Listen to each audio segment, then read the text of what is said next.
भारत के लिहाज से आर्थिक मोर्चे पर अच्छी खबर आई है। ब्रिटेन को पछाड़कर भारत दुनिया की 5वीं सबसे बड़ी अर्थव्यवस्था बन गया है। अमेरिका, चीन, जापान और जर्मनी के बाद भारत दुनिया की सबसे बड़ी अर्थव्यवस्था बन गई है।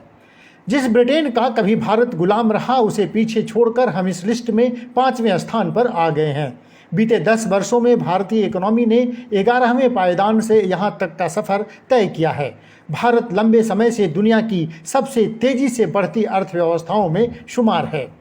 जिस समय दुनिया भर में मंदी की आशंका है और अर्थव्यवस्थाओं का आकार सिकुड़ रहा है, उस समय भी हमारी ग्रोथ रेट दोहरे अंकों में रही है। मौजूदा वित्तीय वर्ष की पहली तिमाही यानी अप्रैल से जून के दौरान इंडियन इकोनॉमी 13.5% की रफ्तार से बढ़ी है। भारत के लिए पिछले 10 वर्ष काफ़ी महत्वपूर्ण रहे हैं। इस दौरान कारोबारी जगत में कई सुधारों को लागू किया गया है, जिसने विदेशी निवेश को प्रोत्साहित किया। साथ ही ईज ऑफ डूइंग बिजनेस के मामले में भी काफ़ी काम हुआ है। किसी भी वित्त वर्ष की जीडीपी ग्रोथ रेट बताती है कि उस साल देश की अर्थव्यवस्था कैसी रही, उसमें बढ़ोतरी हुई या सुस्ती आई। पिछले 10 साल में जीडीपी ग्रोथ रेट के बारे में हम जानेंगे। किसी भी वित्त वर्ष की जीडीपी ग्रोथ रेट बताती है कि उस साल देश की अर्थव्यवस्था कैसी रही, उसमें बढ़ोतरी हुई या सुस्ती आई। आइए पिछले 10 साल में जीडीपी की ग्रोथ रेट के बारे में जानते हैं। साल 2012-13 में देश की जीडीपी ग्रोथ रेट 5.46% रही थी।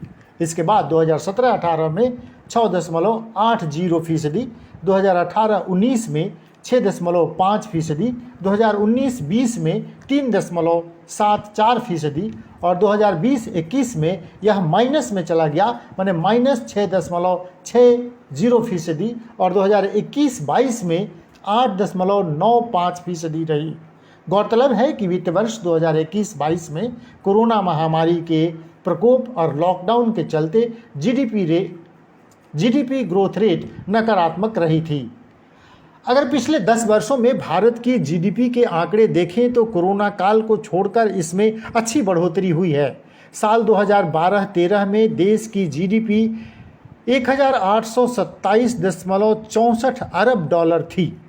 यह साल 2018-19 में 2702.93 अरब डॉलर, 2019-22 में 2831.55 अरब डॉलर, 2021-22 में 2667.69 अरब डॉलर और 2021-22 में 3137.40 अरब डॉलर हो गई। साल 2020-21 की पहली तिमाही में जीडीपी सिकुड़कर 27.4 लाख करोड़ रुपए रह गई थी। भारत की ग्रोथ रेट के आगे चीन आसपास भी नहीं है। अप्रैल-जून तिमाही की चीन की वृद्धि दर 0.4% रही है। तमाम अनुमान बता रहे हैं कि सालाना आधार पर भी भारत के मुकाबले चीन पीछे रह सकता है। वहीं ब्रिटेन की बात करें तो उसकी मुश्किलें आने वाले समय में और बढ़ सकती हैं। हाल ही में अंतर्राष्ट्रीय मुद्रा कोष यानी IMF ने बताया है कि भारत इस साल सालाना आधार पर डॉलर के मामले में ब्रिटेन से आगे निकल गया है। ब्यूरो रिपोर्ट, विमर्श न्यूज़।